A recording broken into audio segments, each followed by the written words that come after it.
Hello there! I ordered some exclusive action figures from Amazon.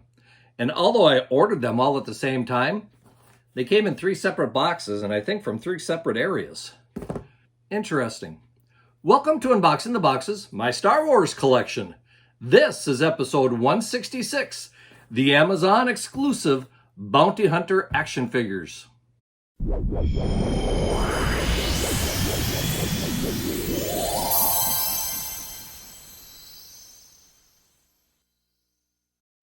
Thank you for joining me. Before I begin, I just want to give a little shout out to 3 people who commented on my last video, which was about the costume that I bought for this Halloween. Mr. Grimm says, always a fun watch. Jackson Gilk says, cool. And Retro Action UK says, that was a very fun one. Thank you, gentlemen, or ladies, for writing and leaving a comment on my videos. Now, I recently discovered these exclusive 3 3/4 inch action figures on Amazon. They're retro figures of the Bounty Hunters from The Empire Strikes Back. I know that not everybody likes the retro figures, but I kind of like them for what they are. After all, they bring back the look of the old Kenner figures from the late 70s and the early 80s. Due to the limited articulation of the figures, I think they should be priced less, though, than what the current vintage collection figures are, don't you think? After all, there's less work and less design to put the retro figures together than the other ones. For example, I have here the Luke Skywalker Vintage Collection, and it is very nicely done. Here is the retro Luke Skywalker. Basically, you can see they're both using the same card, although this one has a sticker over it. But as far as the action figures themselves go, you can see there's a lot of difference between the two. The retro figure is a very limited and simplified action figure compared to the vintage collection figure.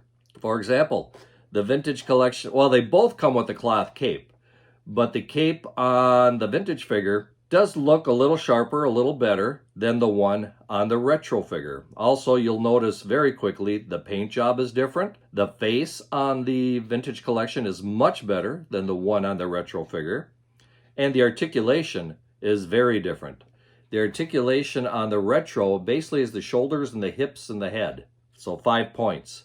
The one on the vintage collection, well, we've got the same spots, but we also have the knees, the elbows, and the hands turn around. So as you can see, a lot of difference between the two. So why aren't these cheaper or less expensive than these? Probably because there's people like me that'll pay it no matter what. Well, tell you what, enough of that. Let's get going and open these boxes and see what these figures look like, shall we? Okay. Now, the boxes all look okay. I don't see any of them really banged up, except this one has a little bit of a bang up right here. But hopefully that doesn't affect the figures inside. So let's see exactly what these look like, shall we? Okay, I've got the boxes open. Let's find out what we have. Now, one thing with these, they're sold by the pair, which is probably why I got 3 boxes from 3 different places. And they each come in their own case for the pair. You can see on the bottom of this one, it must have got pushed in a little bit here because it's not fitting very well on the bottom there. But the first one, the first pair that we have is Zuckuss and Forlom. 2 of our favorite bounty hunters. Actually, they're probably about the least well-known out of the 2. And like I said, all the pairs come in their own box, so as we can see, it's got a nice picture of each of the action figures on the front. It has the scene from The Empire Strikes Back on the back. And each of these figures supposedly is carded, and yes, I am going to open this box because I want to see the carded figures. And this box is easy enough to open, so. So, what do we have here?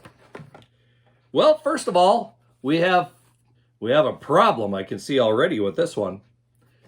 The Zuckuss figure that we've got here is pretty much basically just a one-color figure with just a little color added to it. He does have a big rifle to go along with it.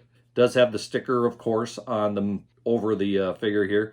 But the one thing with the Zuckuss figure, look here, the bubble is not on the card properly. Okay, so not only do we have a retro figure, which doesn't have all the detail of the vintage collection, it looks like the workmanship on putting these together has gone downhill too. Hasbro, your quality is really going downhill. At some point here, if this keeps up, you're going to make it very easy for me not to buy figures anymore. The other one, Forlom, well, at least we got the bubble on the card properly. It's all on the cardboard the way it should be. And as we can see with this figure, well, we got a little more color, but still very basic, nothing too elaborate. He's wearing a vinyl cape and comes with his own blaster. But otherwise, that's about. So there we have the first two of the Bounty Hunter action figures. Set them off to the side here, and we'll open up the next one. Hopefully, these will be a little better than the other ones. In this one, we have Bossk and Boba Fett, probably the two most commonly referred to bounty hunters from The Empire Strikes Back, and probably has the most information out there about these two. Oh, of course, Boba Fett. We all know Boba Fett. But Bossk has had quite a bit too between the Clone Wars animated series and between comic books.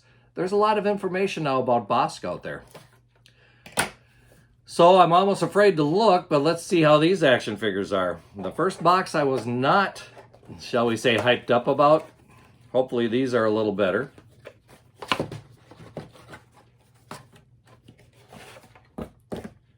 And let's take a look at Bossk first here. Actually, it's a pretty decent look at Bossk. The bubble, once again, is crooked on the card. A little bit on the edge here. Actually, just a hair is off the card again. So, yeah, when they're throwing these together, Hasbro must really be, oh yeah, we'll just throw these out there and this is the cheapest action figure we can do. We're not going to worry about it. People will buy it. Yeah, people like me. The card itself is, they come in these boxes. They're pretty well protected, And then they come in the other box.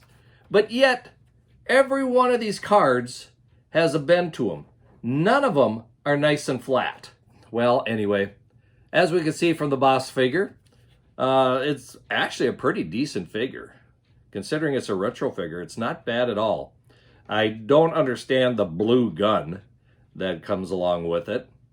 But the figure itself looks pretty decent. It does look like Bossk, and it's got a nice little paint job on it. What do you think? As far as Boba Fett goes, well, of course, this is the one everybody wants. First of all, the card is in pretty good shape here. The bubble, again, just slightly crooked and right at the edge. As far as the figure goes, pretty decent figure. This is basically what you would have seen back in the late 70s, early 80s. At least his pistol's black and not blue. So you can tell they're just kind of using whatever plastic they have for these rifles. The figure itself, plenty of color. The head turns, the shoulders swivel, and the legs at the hips swivel also. Overall, a pretty decent look for Boba Fett. And of course, I do like the cards. The cards, they have done pretty well with these figures, don't you think? All right, time for the last one. Of course, you know which two are left. And these two are also very popular in the lore of Star Wars, and that would be Dengar and IG-88. So let's open up this one and see how these cards are. For some reason, this one is thicker box. And I have a feeling we can figure out why. The first one we have here is Dengar. And as we can see, the reason Dengar is so thick is because his backpack made the action figure so thick. As far as the card goes, the card is in pretty good shape. There's just a slight little ding up here at the corner, a little bit of a bend at this corner. The bubble is placed very well on the card, right along the edge here. I can't even feel the bubble at the edge here. So whoever did this one, you did a good job putting the bubble on that one. As far as articulation goes, as we can see, basically the head, the shoulders, and the legs. His gun is also kind of that bluish color. Overall, actually, it's a pretty decent representation for Dengar. The last one is IG-88, and IG-88 comes with a pistol and a rifle. He's the only one that comes with 2 accessories instead of just the one. The card is in pretty good shape. Don't really see any dings. Little bit of a curve at the corners, but not too bad. The card, again, very well done. I wish they would put these stickers lower or something so they don't cover up the picture of the action figure, or the picture of the character, I should say. The bubble on this one also placed right on the edge. I don't feel it going over the edge like half of the other ones did. So whoever did Dengar and IG-88, you did a good job placing the bubble on these. The action figure itself, pretty much just a solid color. Got a little bit of coloring up where the eyes and the lighting would be on the head.